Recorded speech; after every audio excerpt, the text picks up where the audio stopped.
That's what I like to see. Pockets getting hit hard, bro. Hard. Because somebody need to hold these players accountable for the stupidity they have been putting out. Goes to the locker room and tweets out white privilege in the middle of the game. Now, here's the kicker to me. A flagrant 2 has to be contact that can lead to an injury that looks excessive. DiJonai, it was about as excessive as possible. If there was any evidence of there being white privilege, this was not it. What the hell do y'all think? Now, it states here, Reebok is reportedly dropping their endorsement for DiJonai Carrington after she attacked Sophie Cunningham. Let's go. DJ Carrington could be losing the one thing that was actually going her way this season. And from the sound of it, she only has herself to blame for how quickly it's slipping away. This isn't some slow, quiet fade either. This is the kind of collapse that happens in real time, in front of cameras, in front of millions of people scrolling their phones. And it all traces back to a handful of decisions she made on the court over the course of a single week. Here, Reebok is reportedly dropping their endorsement for DiJonai Carrington after she attacked Sophie Cunningham. Okay, and a bunch of people are saying this is true. You know, I don't know, but here it says, perfect. Good job, Reebok, for having a morals clause in her contract and enforcing it by pulling it. Carrington is a bully that the league apparently is protecting. Wake up, WNBA, before someone really gets hurt.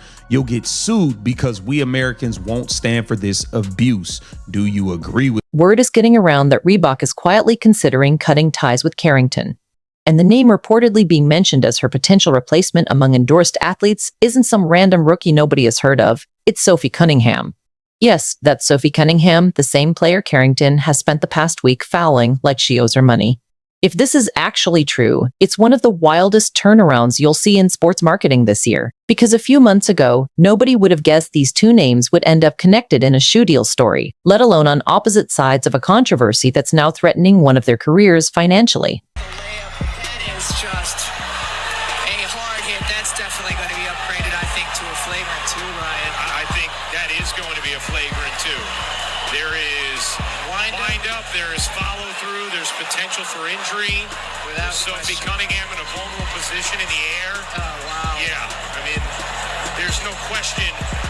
WNBA player DiJonai Carrington of the Chicago Sky was ejected after a flagrant 2 foul on Sophie Cunningham in last night's WNBA game. As you saw from the video, Sophie was going for a fast break layup when DiJonai decided it would be a good idea to go after her head instead of the ball. So that obviously prompted the flagrant 2. The referees take a look at it and she was ejected, and a lot of people are calling for her suspension after. Here's how we got here. Reebok signed Carrington some time ago, hoping she'd become one of the faces of their basketball line. Someone with personality, someone people would want to support both on the floor and off it. That's the entire point of an endorsement deal. A brand isn't simply paying for your jump shot. They're paying for the way you make people feel when they see your name on a box in a store or an ad playing before their favorite video. And lately, the way DJ Carrington has made people feel hasn't exactly been warm and fuzzy. It's been the opposite, and brands notice that kind of shift much faster than most fans realize. Because of the timeline of everything, and because of, if you want to call it the jealous nature, the legitimate hatred for somebody because of what they believe in and because of what they look like and because of how popular they are, I could say it's a targeted attack. Yeah, oh, clearly. I mean, I think most people believe that. But then on top of that, you know, it's not only white privilege she puts out there. She puts the next, in our next post, she puts the game date of the next time they're going to play the Fever. Yep. I mean, that's almost like, it feels to me like. Over the course of just 1 week, Carrington picked up 3 separate fouls that had people replaying the footage just to make sure they'd seen it correctly the first time. Not hustle fouls. Not the kind of contact you brush off as two competitors battling for position in a physical league. These were the types of plays that leave analysts silent for a moment before they even know what to say about them on air. And every single one of them somehow involved Sophie Cunningham, which is exactly the kind of coincidence that stops feeling like a coincidence after the 3rd time it happens within the same few days. DiJonai with another signature move yet again versus the Valks tonight. And then she put both hands up. Damn. What is she doing with her left hand? Look at her left hand. Let me just poke you in the eye real quick. What is this goofball, uncoordinated individual doing, poking somebody in the eye with their hands up? Hands up. Dude, this is so bad. Hands up. Swipe for the ball with our right hand while poking the player in the eye with the left hand. You really can't make this stuff. Look, physical basketball isn't anything new. Nobody's asking players to play soft out there, and toughness has always been part of what makes this league so entertaining to watch. But there's a difference between playing tough and playing recklessly, and plenty of people watching these clips felt like Carrington crossed that line more than once within a matter of days. That's not a single bad night you simply brush off after sleeping on it. That's a pattern, and patterns are exactly what a brand's marketing team pays close attention to when deciding who gets to keep wearing the logo on national television. DiJonai decided to post from the locker room on Threads saying white privilege. Cunningham herself admitted that she's been ejected for the exact same thing before and deserved it. But yet that card got played in seconds before the ejection even cooled off. And now a sitting state attorney general just told an entire professional league that he will treat their hardest fouls as criminal assault. Florida doesn't even have a WNBA team. This is literally a warning, not a jurisdiction, people. You fucking clotheslined her. And I would be saying this about anybody regardless of what the fuck they look like. Literally right when the WNBA was really starting to become Then came the interview that turned a basketball story into something much bigger than basketball. After being called out for the contact, Carrington didn't exactly calm things down the way most players in her position might have. Instead of simply taking responsibility for the play and moving on, she brought up the phrase white privilege while discussing Cunningham, turning a conversation about a physical foul into one about intent, motive, and everything else that comes with a phrase carrying that much weight once it's spoken aloud in front of reporters. Whether you believe that comment was justified or not, or whether you think it had anything to do with what actually happened on the court, one thing is clear. It completely changed the tone of the story overnight, and not in a way that helped her case with people watching from the outside. Loves us. She didn't see the clip. You know what, DiJonai, she is a hell of a player. She's a great defender. And so she coached her for I don't know how many years up in Connecticut. So give her flowers, and she didn't see it, and that's okay. Me and Steph are great. Steph is great with all of us. And so it's really the outside noise that's trying to distract us, but we're good. And through all of it, Cunningham hasn't really thrown a single punch back, at least not with her words. She's mostly just kept playing, kept showing up, and allowed her performance to speak for her the same way she's handled plenty of noise around her this season already. That contrast is exactly why so many people online started asking why one player gets painted as the difficult one, while the other gets praised for staying composed even when she's the one absorbing the hits night after night. It's a simple visual, really. One player getting hit and staying quiet. One player throwing the hits and getting loud about it afterward. People notice which one of those looks better on camera, and brands notice it even faster than fans do. And social media definitely didn't stay quiet about any of this. One tweet that picked up serious traction read, "Reebok still has DiJonai Carrington on an endorsement deal after she cheap shot Sophie Cunningham and screams white privilege." That's not an athlete. Girl brought a sign That's a to liability. WNBA game. Drop it didn't her, attack or anybody. America it didn't drops call out you. a single player.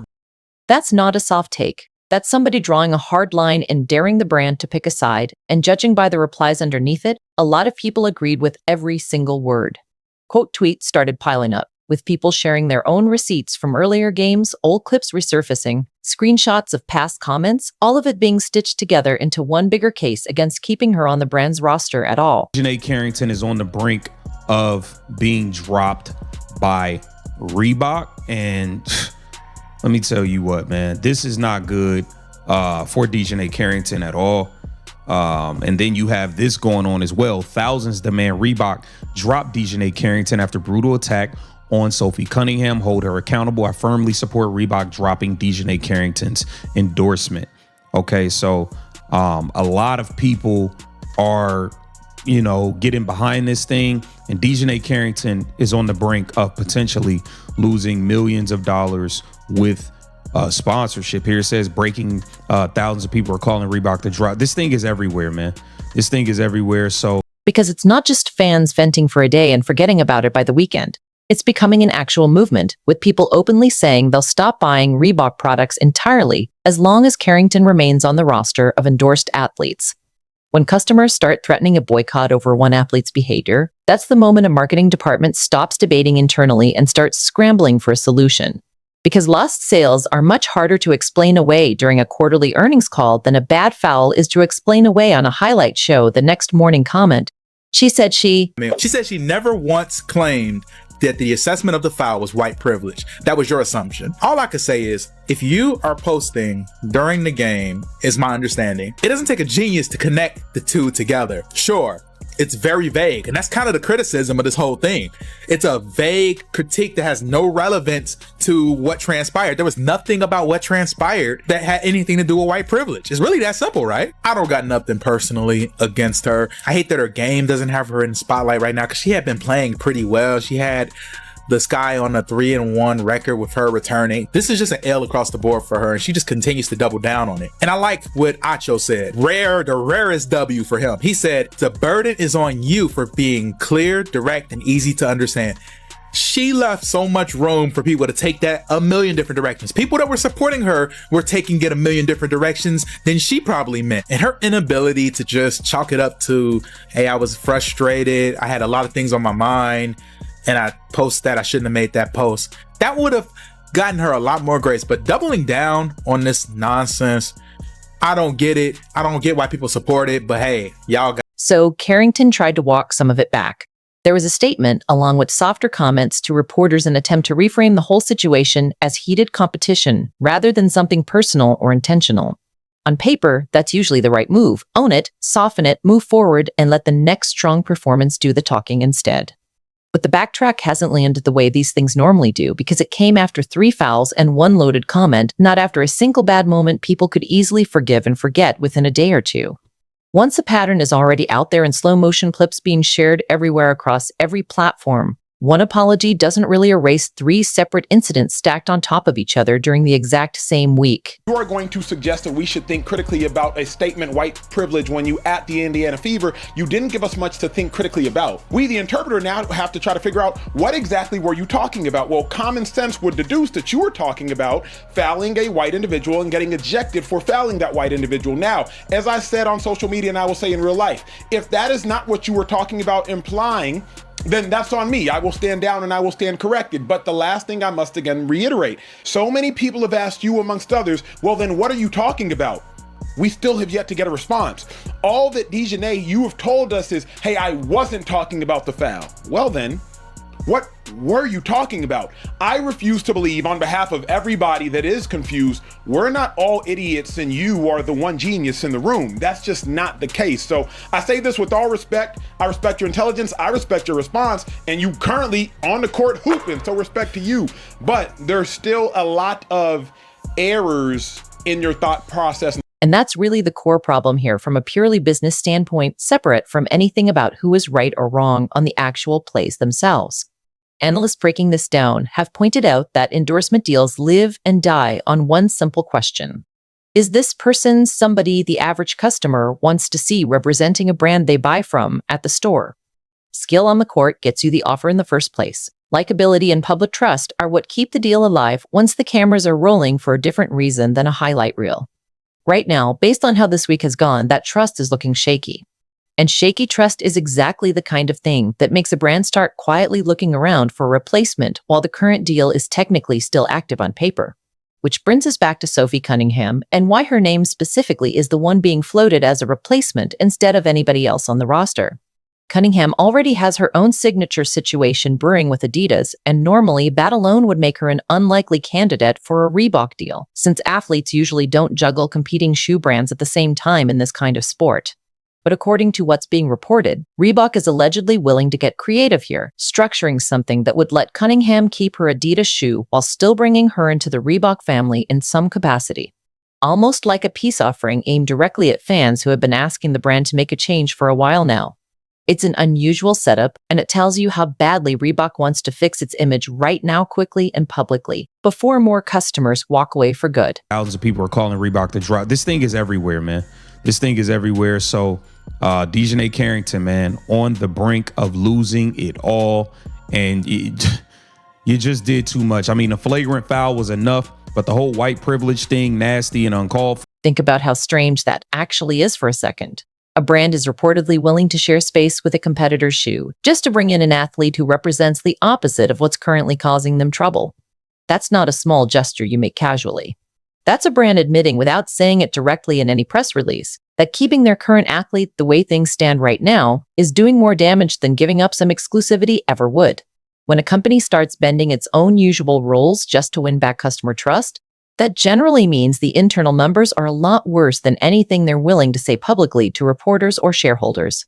And for Carrington, the timing couldn't be worse. She wasn't just risking one small deal here. Endorsement contracts tend to have language built in for exactly this kind of situation clauses about conduct, public image, and anything that could embarrass the brand attached to your name in a very public way. 3 rash fouls and a heated comment about a fellow player, all inside one single week. It's precisely the kind of stretch those clauses were written for in the first place. It's not just Reebok that's watching this unfold either. Other brands pay attention to these stories too, because nobody wants to be the next company explaining to angry customers why their athlete is still cashing checks after a week like this one. And that kind of ripple effect can quietly cost an athlete more than just one contract. The WNBA is the gift that keeps on giving. The latest is a clothesline foul on Sophie Cunningham by DiJonai Carrington, the woman that went on an incredibly racist rant against cab driver and, of course, knocked the hell out of Caitlin Clark from behind her rookie year. But that's okay. I'm not mad at that kind of basketball. That's all good. But the problem is after. It was white privilege. I just want you to think logically and please comment on this. White girl goes to the basket. African-American woman knocks her on her ass, clothesliner, knocks her down, upgraded to a flagrant 2. Black girl kicked out, and it's all because of white privilege. Let me know what you think. I think it's typical WNBA stupidity, and I love it. What makes it sting even more is that none of this had to happen the way it did. Fouls happen in basketball every single night, and most are forgotten by the next morning without a second thought. If Carrington had picked up one hard foul and handled the aftermath with composure, none of this would have become a story big enough to threaten a shoe deal worth real money. It's the combination that did it. 3 incidents back to back, a loaded comment dropped into the middle of it at the worst possible moment, and then a backtrack that came a little too late to change the narrative that had already formed online days earlier. Once fans decide someone is unpromotable, walking that label back takes much more than one polite statement handed to reporters after the damage is already done. There's also the timing problem nobody seems to be talking about enough. This all happened during a stretch of the season when cameras are on every single game, when highlight accounts are actively hunting for controversial moments to clip and repost within minutes. A questionable foul that might have quietly slipped by during a random mid-season game in an empty arena instead got amplified across every platform almost instantly, replayed from 6 different angles by 6 different angles by 6 different accounts before the night was even over. That kind of visibility cuts both ways. It can turn a good moment into a viral highlight overnight, but it can just as easily turn one bad decision into a week-long news cycle that a brand simply can't afford to attach itself to anymore. I think that there's so much good going on in the WNBA. I think that basketball's being played at the highest level it's ever been. I think that there's so much good going on in the WNBA. I think that basketball is being played at the highest level it's ever been. I think our team in specific, we are breaking history right now with the amount of points that we're scoring on back-to-back games. I think the Minnesota game, there's just so much distraction. I think the WNBA media, all we ever do is cover everything except basketball. And it's like what are we doing? There's so much, you can talk about other things. I think those are great stories. I think it shows fans, who people are outside of the court. But I also think we got to keep the main thing. And I think when it comes to the Minnesota game, I think there is so much distraction. But the matchup between Miles and Kelsey was phenomenal. Our team, that game in particular was a great game. And so I think that there's a lot to be said, and I'm going to let people just do the speaking for themselves. But for me, I want to get back to pressure, absorbing contact without complaint, and allowing her game to do most of the talking, while everyone around her seems to be arguing about everything except basketball itself. Whether or not this Reebok situation actually unfolds the way the rumors suggest, the optics right now genuinely favor her side of the story. And that's usually exactly the kind of moment brands are looking for when they're deciding who deserves the spotlight next season and beyond. So, where does this leave DJ Carrington? Right now, in limbo, watching a deal she probably assumed was secure suddenly turn into a very real question mark all because of decisions made in the heat of a handful of games over one rough week. whether Reebok actually follows through on cutting ties, or whether this cools down the way plenty of sports stories eventually do once the news cycle moves on to something else entirely. One thing seems pretty clear from where things stand today. The character an athlete shows in these smaller, heated moments matters just as much to brands as anything that shows up on the stat sheet at the end of the season. And right now, a lot of people don't like what they've seen from her this past week at all.